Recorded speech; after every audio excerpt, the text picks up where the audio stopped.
A very good morning to you guys. Welcome to Asake Online. This is the Breakfast Club. My name is Brighton Ncube. Remember, October is Breast Cancer Awareness Month, and the theme for this year is Living Beyond Cancer. And today on the show, I'm joined by two women coming up with different initiatives, maybe speak about issues of awareness that are coming from leading initiatives fighting cancer. Good morning to you. Welcome to the Breakfast Club. Morning. Maybe to start the show this morning, let's try to introduce ourselves to our listeners, to our viewers at home. Who are you in terms of organization-wise, and who are you? Start with you. Okay, my name is Leanne Connick. I'm from an organization called Leading Initiatives, Fighting Cancer Together, and I'm the coordinator of the organization. I'm Cherylynn. I'm currently a cancer survivor, and I'm also part of the same organization and help on the committee. Yeah, let's talk about Leading Initiative. What do you guys do everyday basis? Okay, basically we are trying to give people awareness about cancer, every type of cancer, not just breast cancer, and trying to give out awareness. And on our board we have doctors who we link up with our patients, and we also want our patients to have a lot of information and where they can get help and where they can get services and access, because cancer is a very expensive disease. Yeah. Yes. So we try and make sure that it comes at the least cost to them. Yeah, but to break it down to our viewers at home who do not understand cancer, what is cancer and so on, maybe break it just to us, what is cancer? Cancer is, everyone actually has cancer cells in their body, and it's when they start to multiply and get aggressive and start to actually invade your organs and damage them, basically. Yeah. So the issue of information gap, you spoke about different type of cancers. Everyone has cancer of some sort. Do people know about this information? And what also maybe blocks us from knowing about this? Sometimes it's people don't want to know. I've set up stalls and I've been working with cancer a lot. So some people will walk right past, they don't want to know. Yeah. Some people you tell them, yeah, the information is free, but they don't want to know. Other people who have been affected by it, they want to shout the loudest.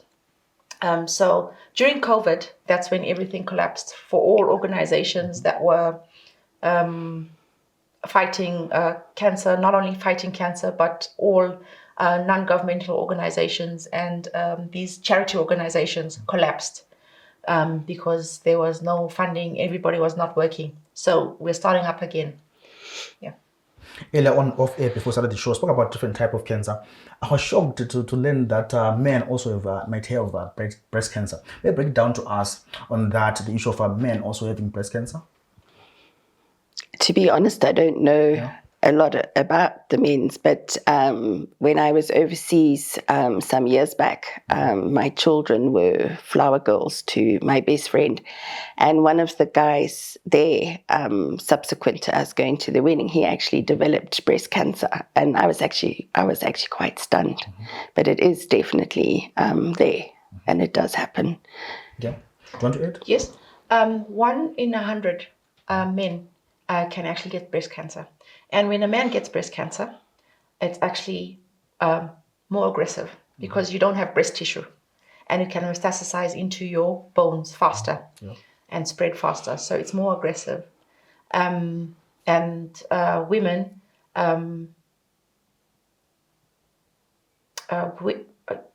so that's basically, it can affect anybody. And it can affect anybody as young as 15 years old.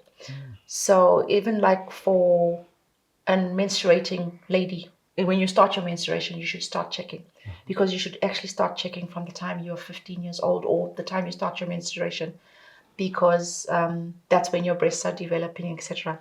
And you need to check every month from the time that, because you know you're normal. So basically, we have information and pamphlets on that where you need to check. Most people do not like to go to the doctors. When you have a pain, it's your body telling you that there's something wrong.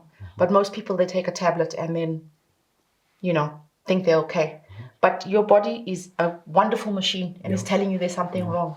So there's signs and symptoms that you should watch out for with breast cancer or any other disease. If there's a pain, go to your doctor immediately or go to the clinic.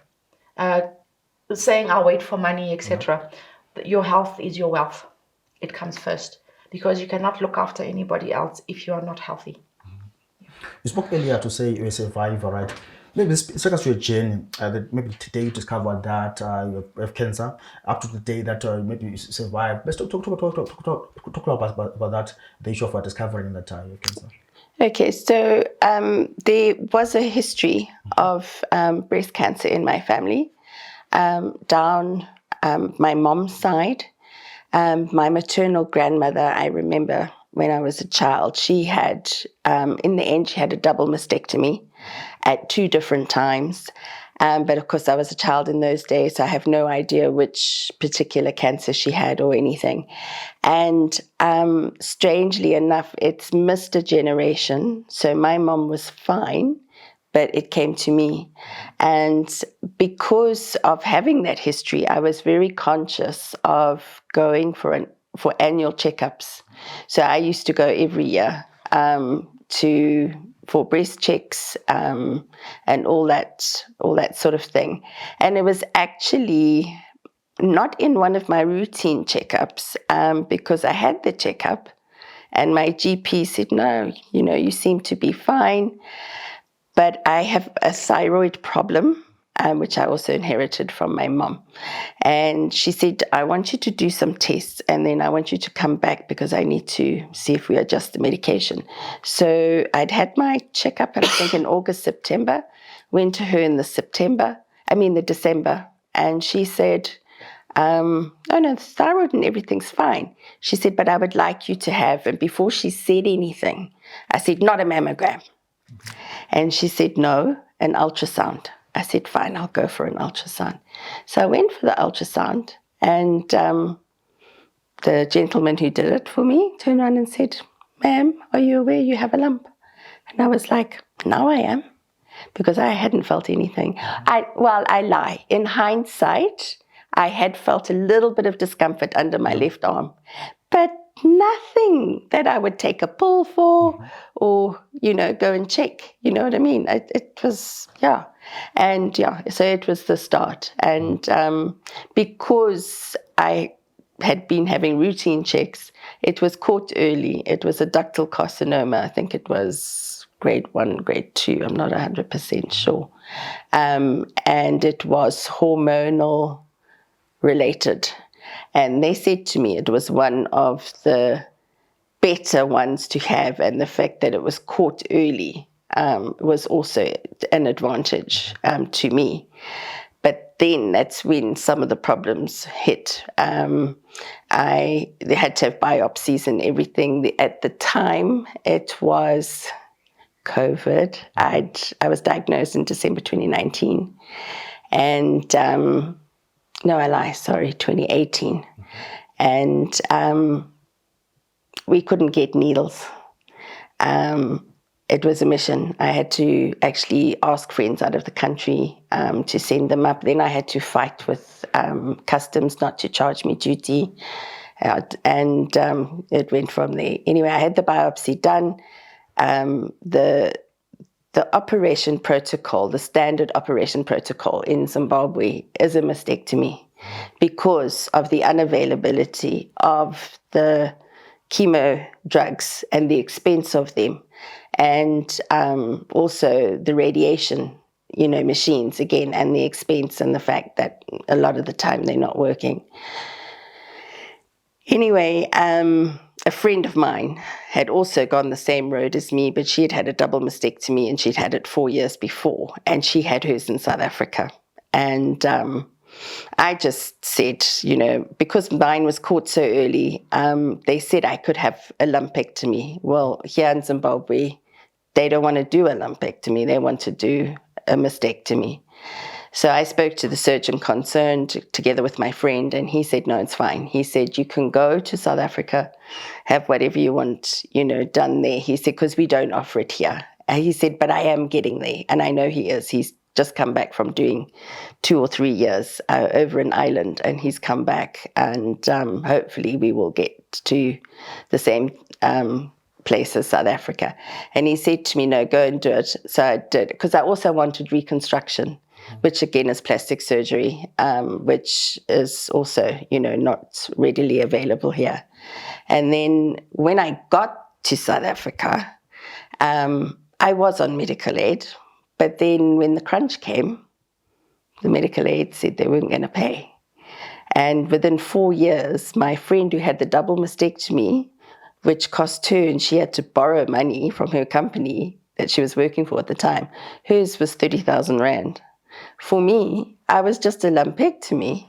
It was 300,000 Rand was my quotation. Well, I nearly died, and so did my husband when I phoned him and told him, what it was. And fortunately for me, the professor that I saw, she holds a pro bono clinic at one of the government hospitals in South Africa. And I told her, and I said, with the best will in the world, I said, I can't pay, what these other doctors are asking. So she said, no, fine, see me at my clinic. So that's where I went. But and then there was a big hana too with the hospital, because it was a South African government hospital, and they said, but Zimbabwe is part of SADCC. So we are happy for you to have it for free because you're part of SADCC. But then there was a problem with the trainee plastic surgeons, and they were like, no, they wanted to be paid. Anyway, long story short, I had friends and family in the diaspora, and they did a GoFundMe. Plus I had to use some inheritance money as well from my parents, and so I got through my op that way. And then I came back to Bulawayo, and I had my chemo and my radiation here, which was covered by medical aid. Because I was in Zimbabwe, but they wouldn't cover anything out of at the time. Just speaking of the history now, in terms of the family background, to say, if my mother had it, and also chances are high I'm going to have it, right? Maybe in your working line, if you ever maybe come across with us incidents where maybe history of the family, Yes. A lot of the time you find that you are predisposed. If it's one of the markers for cancer. If somebody in your family has, you are predisposed to that because of the genetics on either side, your father or your mother's side. So it is one of the factors that causes cancer. Yes. Just talk about the costs now, to say these are the much costs that are incurred in Zimbabwe, so much costs that are incurred in South Africa, right? Do you think that people are not going out to say, let me seek medical attention because of the costs? Yes, definitely. It's one of the factors. But I'll tell you that in Zimbabwe, at Impilo, the radiotherapy department, the radiology department there, before, it used to be free for everything, including the radiation and the drugs and everything. But now, coming back from the background we're coming from, if you don't have money in Zimbabwe, it's basically, but people don't have the information. If you go to your, let's say it's a diagnosis, because only a doctor can diagnose you. You can't go to somebody and say, I've got cancer. No. If it's diagnosed and they've tested and they found that it is cancer, you can go to the radiotherapy department or your oncologist at Impilo, right? And you can say, I can't afford it. And what will happen is that your doctor will write a letter and you take it to social welfare. And what social welfare does, it gives you a form. We call it an AMTO form. So what happens is like your scans, your full blood count, the things that you need, because when you undergo chemo or radiation, you need to have your bloods done so that they check whether or not they can infuse you with the drugs, because sometimes you're not strong enough to withstand that, right? So the social welfare, so you'll present that voucher when you go, and you don't pay per se. They stamp it at Impilo or whichever hospital. But the better hospital to go to, because it is the referral hospital, and it was the one that was who first had the Cancer Association and the radiology, it's Impilo. So if you're at UBH, it's best to ask for a transfer to Impilo. Because there's also a hostel, which is free for cancer patients. It's run by the Cancer Association of Zimbabwe, the Bulawayo branch. and it's at the Impilo grounds, and it's free for cancer patients. I didn't know about that. Janine told me. Yes, it's free for cancer patients. And at the same time, the Cancer Association of Zimbabwe, there's nurses who stay, because it caters for about 40 plus. And then your cancer patients are not always there. So we have nurses that pay a stipend, and that money goes into helping run Isagogwane. And it works closely with the radiotherapy department. Yeah.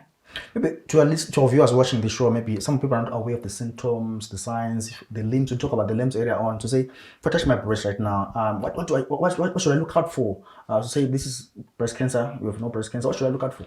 I think first of all you need to see if there's any lumps, any discomfort, any soreness, and like I say, mine was turned out to be a little bit of discomfort under my arm, but I thought it was nothing.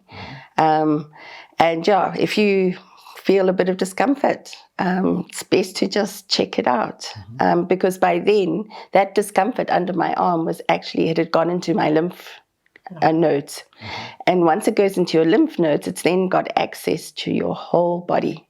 And that's the whole reason why you have chemotherapy, because they put it through the whole system, so that if there's any little pieces that have now managed to get away, they try and kill them.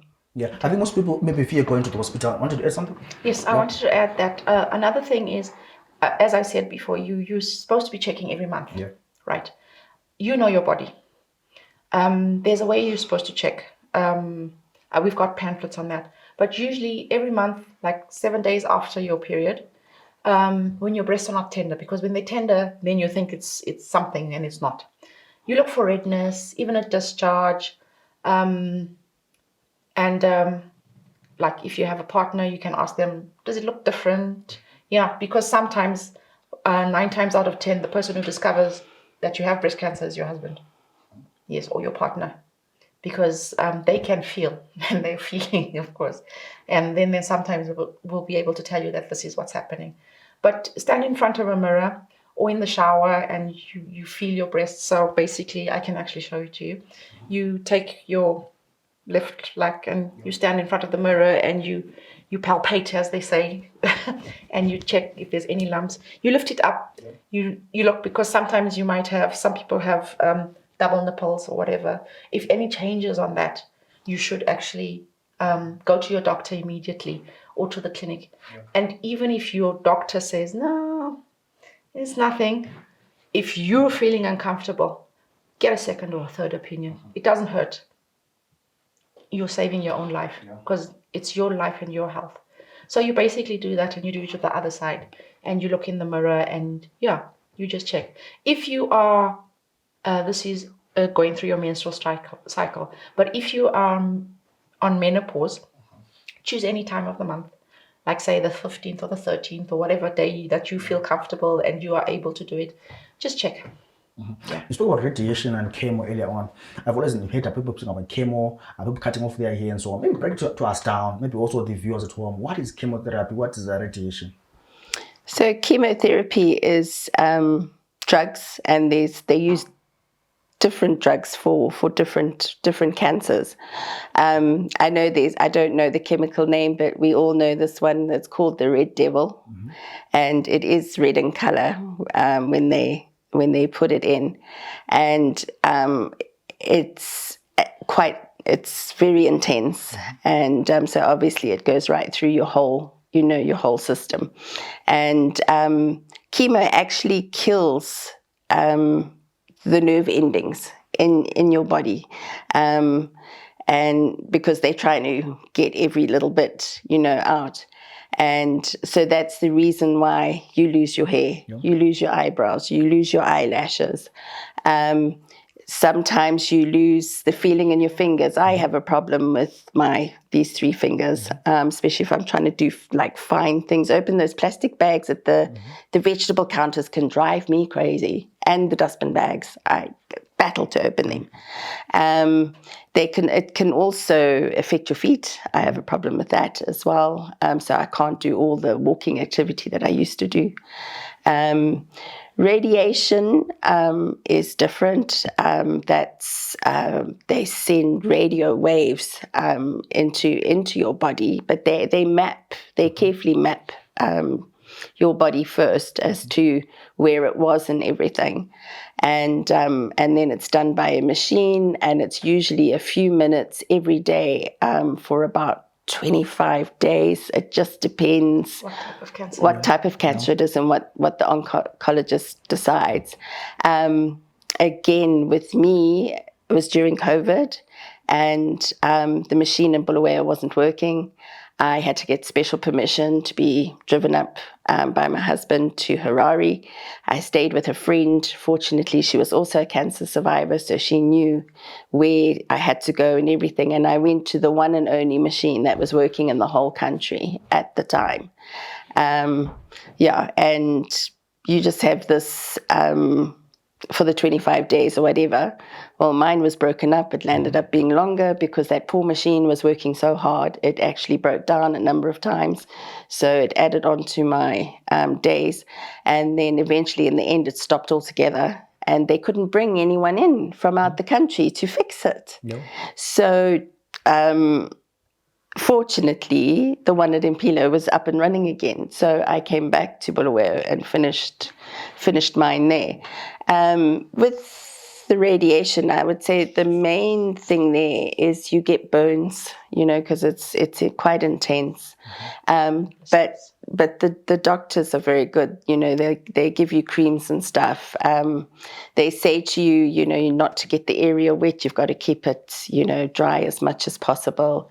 And then with me, I mentioned earlier I had a thyroid problem in the beginning, and that's what my GP was checking. So once I'd finished the radiation and everything again, she had another check, and unfortunately the radiation had affected my thyroid again. So I've had to increase the medication I'm on. So, these are some of the things that radiation can do to you. Maybe also the food stuff that someone can avoid eating. Are there any food items that someone can avoid eating when they have cancer, or there are no something like that? Okay, when you have cancer or just generally, basically you need to be eating healthy. Yeah. Some of these greasy foods that we have, they're not good for you anyway, depending on what you have.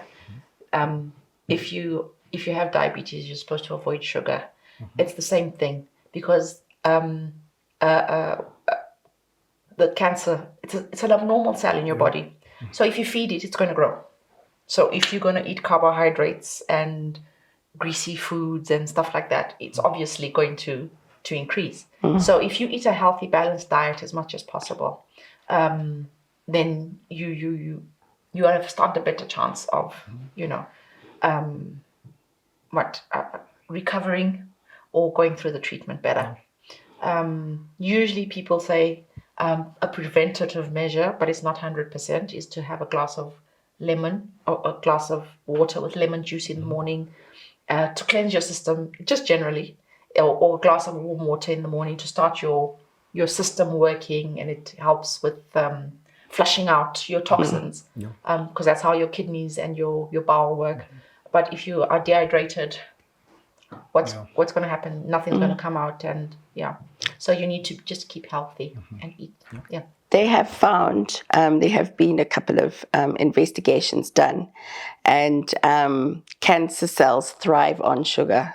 So it really is a good thing to try and cut down on your sugar. Yeah. I'm having 4 teaspoons of sugar. Is it normal? Oh no. Oh no, that's terrible. Yeah. Cut down to at least half or nothing at all.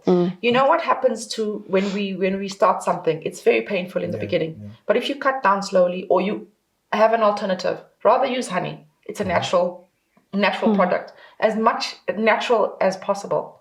So some of these sugar frosty cereals, etc. And there's hidden sugars in a lot of things. Yes. You need to start reading labels. Yes. Yeah. You have to read the labels. You have to. Fresh is best. Yeah. There's smoking again. I know excessive smoking causes lung cancer. Let's talk about that. Maybe non-smokers. If someone smokes around me, or stay with someone who smokes at home. Yes. How chances of me getting cancer there when I stay with a smoker and a non-smoker? How high chances? It's much higher because you don't have the filter. The filter is on the. So passive smokers are more likely to be affected. Yeah, 10 times more than you who smokes with the filter. Yeah. Want to add something? Not really, but yeah, no, I know a friend of mine her husband had cancer, and he was a big smoker, and I worked with her, and she would often be coughing, cough, and I was like, why are you coughing? And I'm sure it was from the passive smoking because of her husband. And yeah, I mean, and he didn't, sadly, he did pass away, but not from lung cancer. His actually went to the brain. So passive smoking, is also not great. Yeah, maybe to our viewers, we'll also break it down to us the type of cancers we have. I heard about brain cancer now, lung cancer. Maybe break down to types of cancers that are there, but people don't know about them. It's the whole body. Whole body? Yes. No? Like basically, there's an organization called KidsCan, and children can get. So there's 4 that they actually have. There's retinoblast, which is in the eye. There's leukemia, which is a blood cancer. Okay. And then I can't remember the other 2, but I've got the information. If you are free to contact me or contact Liana at KidsCan Bulawayo. There's another 2 that they specifically focus on children. So anybody can get cancer. And for retinoblast, the way that you actually, because it's cancer in the eye, the way that you can actually see that a child has is just take a photo of their eyes. And if one is red, because when the camera and one is red, or it's different, it's best to check so they catch it early. The earlier, the better. Yeah. Yes. So just take a picture of your kid's eyes, and if you have any concerns, and the material is available. Yes. I know this month is Breast Cancer Awareness Month. Let's talk about activities lined up for you guys as an organization. What can you look out for in terms of the Awareness Month? What can you be looking for from organization? Okay, so on Friday the 13th at Banff in Hillside, we are hosting a brunch for cancer survivors. And this has been made possible by donations from some of the corporate sector, and persons who want to support us, and sometimes former cancer patients and survivors. And then on Saturday, we're having a walk from Bulawayo Bowling Club within the suburbs area. It's a walk, run, and Fun day. There will be stalls available as well. And awareness, a lot of awareness tables, t-shirts. A blood drive, there'll be checkups, there'll be screening, and just a lot of awareness, and companies who've supported will be showcasing their products.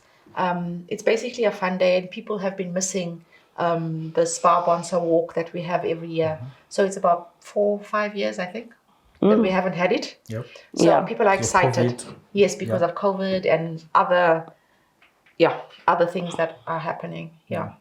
So if someone's watching the show, wants to support your initiative, support your organization, how can they get in touch with you to support you guys? Okay. You can contact me on my mobile phone. My number is 0772 243 999. Or you can, there's a number of ladies who are on the board. So there's ladies who take care of patients per se, who are specifically involved in taking care of the ladies who have breast cancer. It's not only breast cancer that we have. We have liver cancer, we have cervical cancer, we've got different types of cancers represented in that group. It's just that this month we are focusing on breast cancer and liver cancer. And the colors for breast cancer are pink, and the colors for liver cancer is green. Yes. Right. So someone, last closing question maybe to you, ma'am, on the issue of maybe someone's watching the show and they may have cancer. What can you say to them as a survivor? Maybe any words of encouragement? What can you say to them as a survivor? First thing is, if you haven't had a diagnosis, go and get one. Yeah.